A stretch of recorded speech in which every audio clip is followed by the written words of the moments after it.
can capture a woman's soul in a painting. My wife seems to have a hypnotic effect even on canvas. I'm Kramer, of course. You're a busy man, Chan. So, I'll come right to the point. Somebody is trying to kill me. So? Yesterday, they almost succeeded. My chocolate was cold. I'm so sorry. I'll get some fresh. You'll join me, Chan.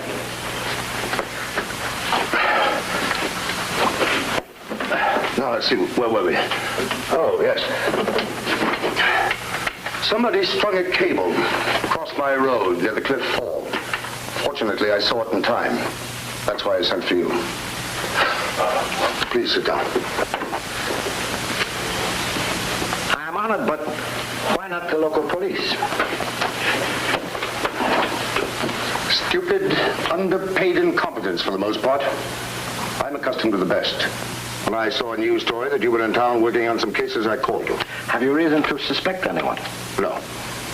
Even the frightened fawn is aware of the hunter that seeks its life. Successful men are rarely popular. Was your wife with you when the attempt was made? No. And I have not discussed it with her. I have a profound respect for female intuition. All right. If you feel that way, let's join her on the beach.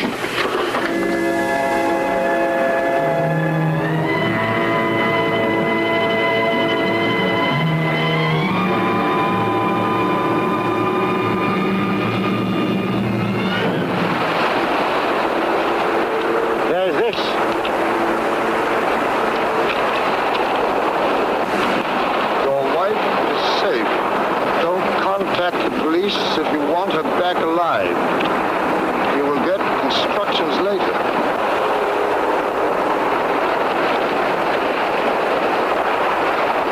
It would appear, Mr. Kramer, that someone is after more than your life.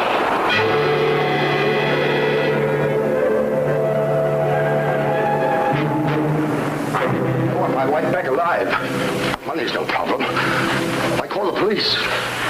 Criminal statistics on kidnapping prove that the payment of money is no guarantee of the safety of the victim. That's why I don't want them bungling about. Why do you think I hired you in the first place? I'm very flattered, Mr. Kramer, but still I cannot be an accessory after the fact to a crime. All right. Call the police.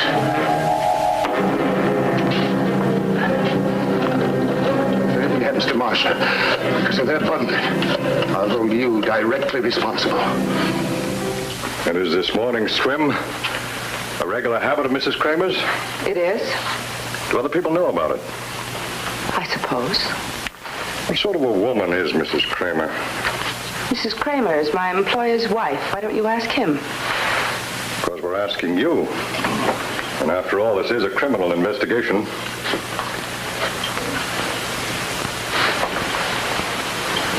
This is a very interesting painting, Miss Parsons. Perhaps you are acquainted with the artist who painted it. Yes. Andre Patton. A friend of Mrs. Kramer? Yes. Close friend? You might call it that. If your employer approves of his wife's friendship with Mr. Patton. He's blind to what's going on. But you are not. She's a parasite. Nothing's ever good enough for her. Not even Mr. Kramer. I hope she never comes back. And if you find her, I hope she's dead.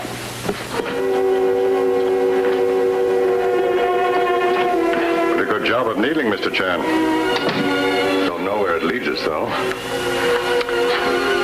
Perhaps to the man who could transfer the mirror of a woman's soul to canvas. Maybe. I'll check on the artist later.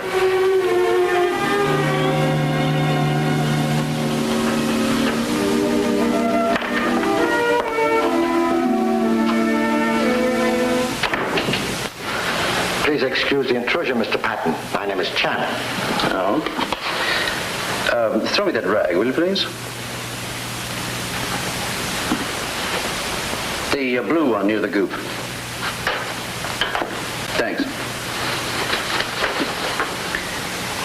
problem is always the eyes. Yes, quite right. Too much yellow, they lose life. Too little, they have no dimension. Yeah. By the way, how do you like your new job? Job?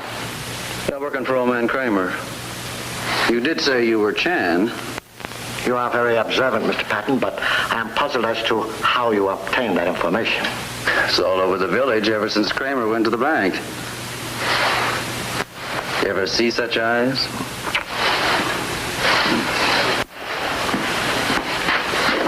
I suppose you came over here to ask me about Marcia.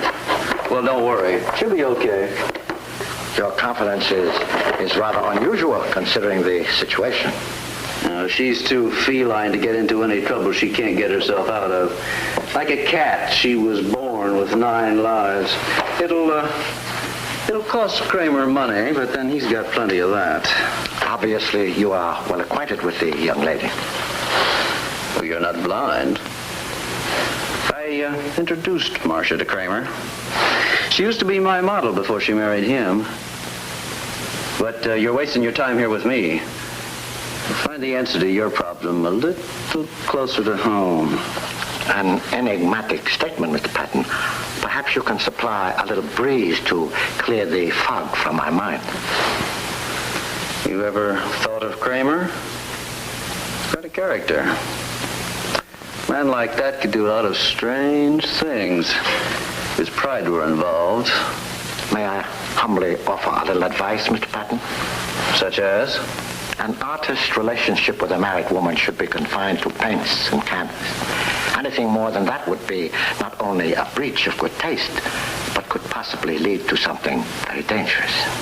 Yeah, I thought of that. Any other advice to offer? No. Any further information to offer? No. Good day, Mr. Patton. Good day, Mr. Chan.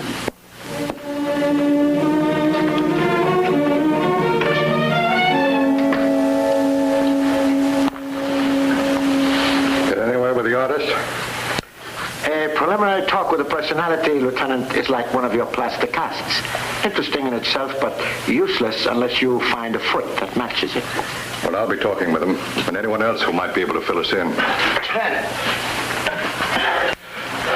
I found this in my car on the way back from the bank. It was wrapped in a package addressed to me in Marcia's own handwriting. Recording tape, huh?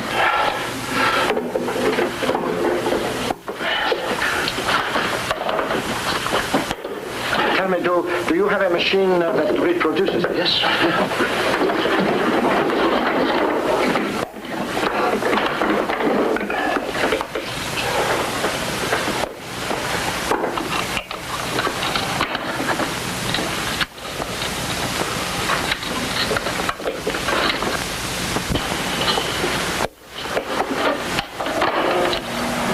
Darling, this is Marcia.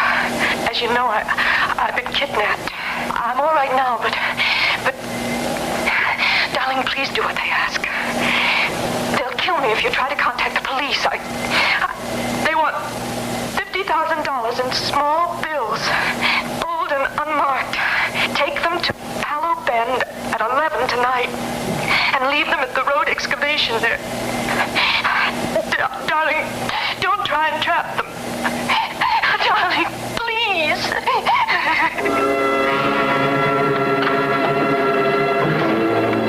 That settles it. I'm going to handle this my own way. Alone. Now, this is the tape that Mr. Chan recorded, Lieutenant. And this is the one with Mrs. Kramer's voice on it. Both were made on hi-fi rigs of the latest type. The quality, decibel ratings, range, all the rest of it are identical. And there's something else. The background noise? That's right, Mr. Chan. They match perfectly. The ocean noise in the background is of the same level, intensity, and quality on both. So the chances are they were both made on the same machine, huh? I'd say so, Lieutenant. Okay. Thank you, George. Right. So it is an inside job, huh? The whole atmosphere of the Kramer house had that feeling, Lieutenant. Yeah. I knew we shouldn't have let Kramer make that money drop. I'd At 11 o'clock, he's going to be out $50,000. I am thinking of a possibly greater loss. Oh? May I remind you that I was brought into the case originally because of attempts on Mr. Kramer's life. Let's go.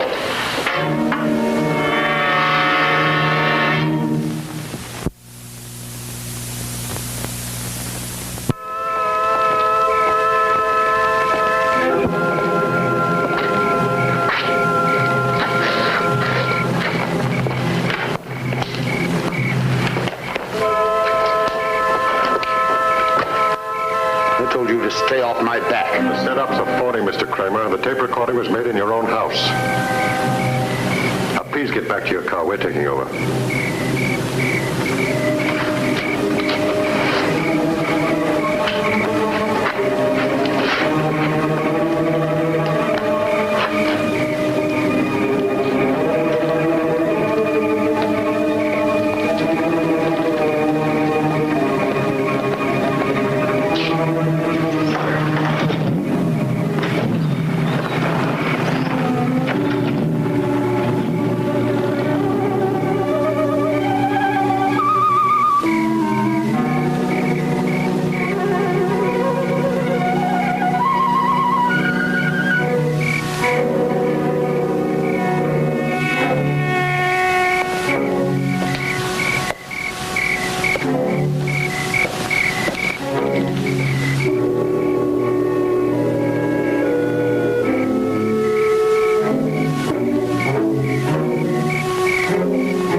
We've got the proof. We know where you bought the wire. We know you rigged the cable. So I tried. But it didn't work out. So you tried the next best thing, the kidnap plot, huh? Sure. We knew he'd pay. He didn't love her, but his ego couldn't bear to lose something that he'd owned. You and Marcia worked it all out together, didn't you? Yeah. Including tying her up so she couldn't escape. I didn't. Or gag her, or strangle her so there'd be no witnesses to your combined effort. I told you I didn't kill her.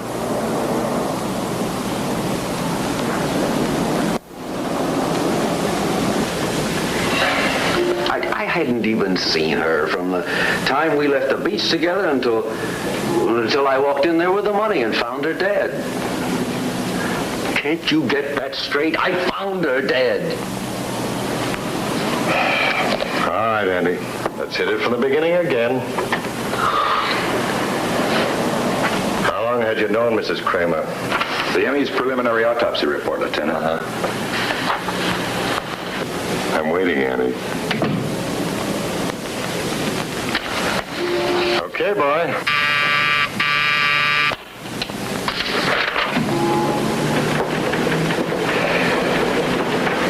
Logan, suspicion of murder.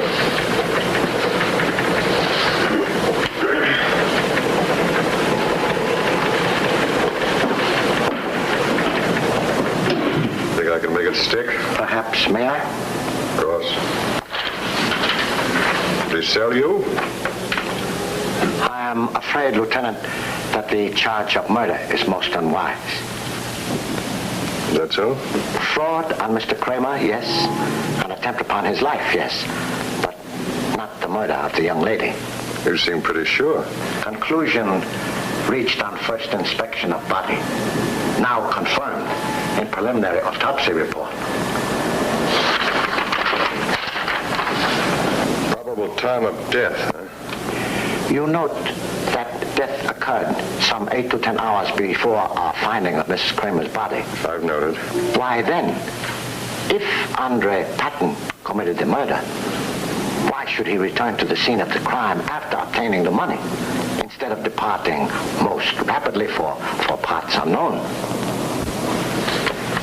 That, Mr. Chan, is a great, big, fat question.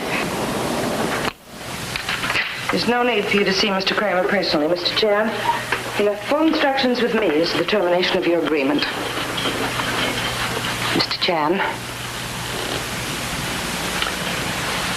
Strange, is it not, Miss Parsons, how wishes can sometimes turn into reality?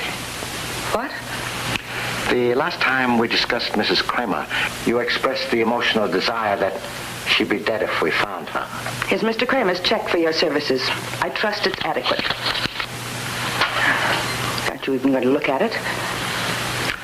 Under the present unfortunate circumstances, any payment would be more than adequate. I don't regret it. Your wish, or the fact that Mrs. Kramer is dead? Both. Now that she's gone, he can start to live again, be the happy man he was before he met her. Ordinarily, when a husband loses a wife, the reverse is true. You didn't know him before she came into his life. Sweet, kind, and considerate. And she twisted him and warped him until he was like a stranger.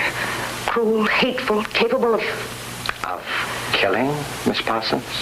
What a horrible thing to say. Why did you say it? You were about to say it yourself, were you not? Our business is over, Mr. Chan. I've things to do. I would like to say goodbye to Mr. Kramer in person. He's on the beach. Thank you. Mr. Chan, they arrested that artist, Andre Patton.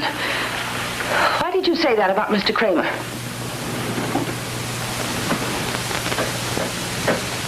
There is grave doubt about Mr. Patton being the one who murdered Mrs. Kramer.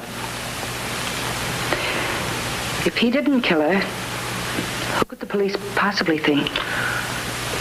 My personal belief is that they will find the answer to that question at the scene of the crime.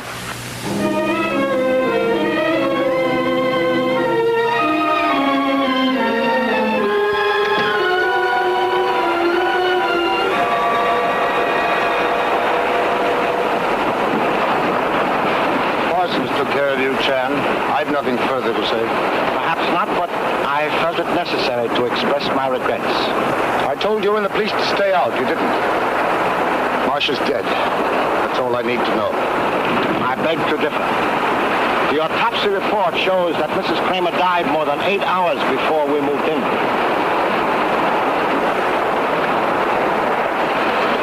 You'd have no reason to lie about that. None whatever. My apologies, then. I'm sorry I shot my mouth off. You did your best. At least you caught the killer. No, Mr. Kramer. What's that? The police have reasonable doubt about Mr. Andre Patton being guilty of the murder of your wife. There were only the two of them. There was no one else involved. If you didn't kill Marcia, who did? You are in the best position to answer that, Mr. Kramer. What's that mean? There are very few motives for murder, Mr. Kramer.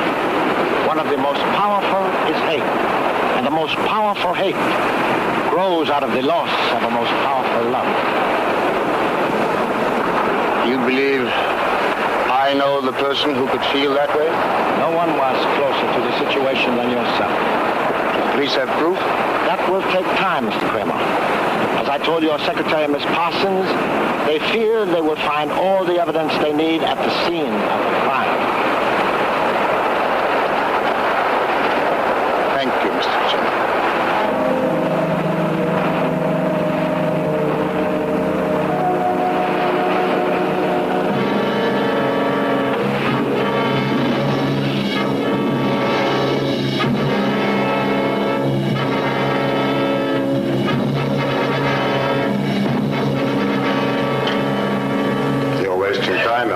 Oh, Mr. Kramer.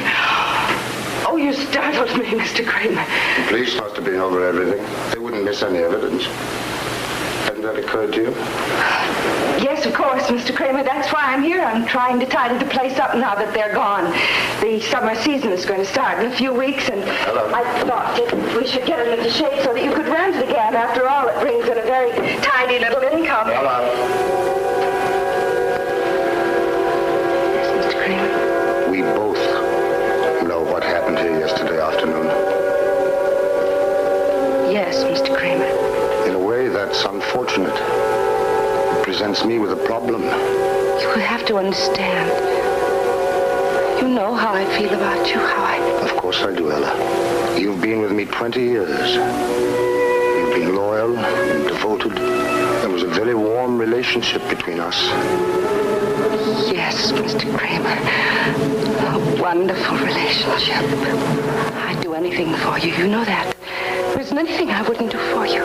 Charlie Chan said, the most powerful hate can grow out of the most powerful love. He was right. But that's all over with now. The hate's all gone. So there's no reason. Mr. Kramer. I'm sorry, Ella. There's no reason to. She's gone now. We can forget about her and go back to being the way we were before. There isn't anything else I can do now, Ella. You just didn't...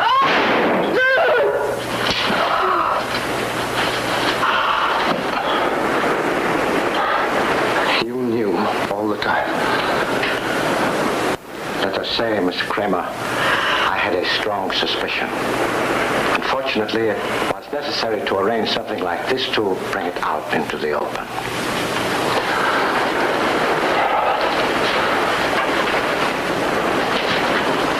You are ready now, Miss Parsons, to give your confession to the police? Yes, I'm ready, Mr. Chan. But you do know why I had to do it, don't you?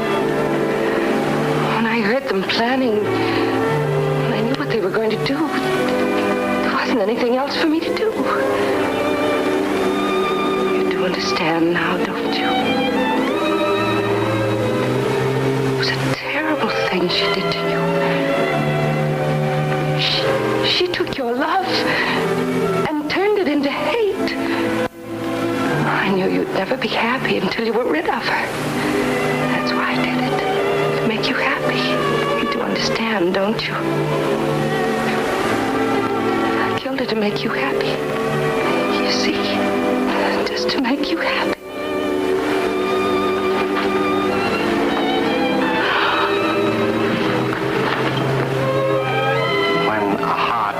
Full of tears, Miss Parsons. There's no room for understanding. What? It did not matter to him what his wife Marcia did or ever would do. He could not help himself. He did not hate her. You took the only thing in life he ever really loved. You killed her.